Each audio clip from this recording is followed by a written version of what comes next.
अस्सलाम वालेकुम नाज़रीन, मैं हूँ करन्नाज। चलते हैं खबरों की जानिब। Bureau chief Yasin Shadri Khan media house Pindi बटिया की रिपोर्ट। पिंडी बटिया लाहौर रोड पर ट्रैफिक हादसा, खातून जाँ बहक, 2 अफराद जख्मी, बस और मोटरसाइकिल में तसादुम। रेस्क्यू टीमों ने जख्मियों को अस्पताल मुंतकिल कर दिया। पिंडी बटिया के इलाके लाहौर रोड पर पुरानी पेट्रोलिंग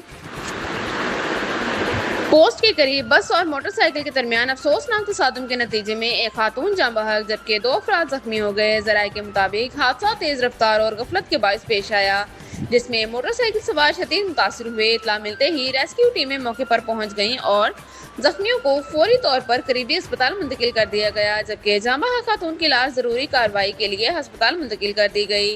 उसने मौके पर पहुंचकर शवाहिद इकट्ठे कर लिए और हादसे की वजूहात जानने के लिए तफ्तीश शुरू कर दी गई। मुतालबा किया कि लाहौर रोड पर ट्रैफिक कवानीन पर सख्ती से अमल दरामद करवाया जाए ताकि ऐसे अफसोसनाक वाक़या से बचा जा सके।